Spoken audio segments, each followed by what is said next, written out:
పేద ప్రజలకు అందవలసిన నిత్యావసర రేషన్ బియ్యాన్ని ప్రజల నోర్లు కొట్టి వేరే దేశాలకు ఎగుమతి చేస్తున్నటువంటి కాకినాడ పోర్టులోని ఒక షిప్ను రాష్ట్ర ఉప ముఖ్యమంత్రి పవన్ కళ్యాణ్ సీజ్ చేయించడం, దాని మీద ఎంక్వైరీ చేసిన మచిలీపట్నానికి నియోజకవర్గానికి సంబంధించి మాజీ మంత్రి పేర్ని నాని ఆధీనంలో ఉన్నటువంటి గోడౌన్లో 90 లక్షల రూపాయల విలువైన రేషన్ బియ్యం లెక్క తేలిందని, దానిపై విచారణ జరిపి పేర్ని నానిపై తగిన చర్యలు తీసుకునేందుకు ప్రభుత్వం సిద్ధమైందని సోషల్ మీడియాలో కథనాలు వస్తున్నాయి. రేషన్ బియ్యం అక్రమ మార్గంలో తరలిస్తున్న విషయంలో ఉన్నటువంటి దుర్మార్గులు ఎంతటి వారైనా సరే కఠినంగా శిక్షించాలని ఈ కూటమి ప్రభుత్వాన్ని కోరారు. నా పేరు నాంచారి నాయుడు, జనసేన పార్టీ ఉమ్మడి కృష్ణా జిల్లా న్యాయ విభాగం ప్రధాన కార్యదర్శిని. ఈరోజు మనం చూసినటువంటి ఈ బందర్ గోడౌన్లో బియ్యంలో తేడాల గురించి చూసినట్లయితే, గత ప్రభుత్వంలో అవినీతి ఏ విధంగా కింద గ్రామస్థాయి కార్యకర్త నుంచి పైన స్థాయి అంటే అత్యధికంగా ఉన్నటువంటి పెద్ద స్థాయి వరకు, ముఖ్యమంత్రి స్థాయి వరకు కూడా ఏ విధంగా అవినీతి జరిగింది, ఈ అవినీతిని ఏ విధంగా పెచ్చిమీరిపోయింది అనేది దానికి ఇది ఒక ఉదాహరణ. మనం ఈ విషయాన్ని ఈ ఇష్యూని రెండు రకాలుగా చూడాలి. ఒకటి, అధికారాన్ని అడ్డుపెట్టుకుని భార్య పేరుతో గోడౌన్ కట్టి ఆ గోడౌన్ని గవర్నమెంట్కి అద్దెకివ్వటం. రెండు, అధికారులతో కుమ్మక్కయ్యి ఆ గోడౌన్లో పెట్టినటువంటి గవర్నమెంట్కి సంబంధించినటువంటి బియ్యాన్ని మాయం చేయటం.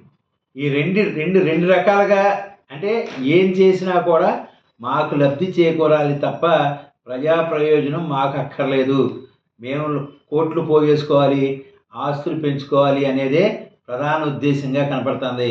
అందుకోసమే అది గుర్తించినటువంటి ప్రజలు చీకొట్టడం జరిగింది. ఇప్పటికైనా బుద్ధి తెచ్చుకుని దీన్ని కప్పిపుచ్చుకునేటువంటి పరిస్థితులు కప్పిపుచ్చుకోవాలని చెప్పి వీళ్ళ మీద ప్రెస్ మీట్లు పెట్టి ఇదంతా మాట్లాడకుండా, ఎదుటి వ్యక్తుల్ని నిందించకుండా ఒక్కసారి ఆత్మ పరిశీలన చేసుకుని మనం తప్పు చేశాం కాబట్టి ఈ విధంగా ఉందని ఉండటం మంచిది. అలాగే ఏదైతే పవన్ కళ్యాణ్ గారు ఉప ముఖ్యమంత్రిగాను, నాదెండ్ల మనోహర్ గారు సివిల్ సప్లైస్ శాఖ మంత్రిగాను వారు చేస్తున్నటువంటి చర్యలు ఏవైతే ఉన్నాయో అవి అక్రమార్కుల గుండెల్లో రైలు పరిగెత్తున్నాయి. మనం చూస్తున్నటువంటి వరుస సంఘటనలు చూస్తే ఈ పీడిఎస్ రైస్ ఏదైతే పబ్లిక్ డిస్ట్రిబ్యూటరీ రైస్ ఉందో, జనాల కోసం మంచి కోసం ఇచ్చినటువంటి రైస్ ఇవి.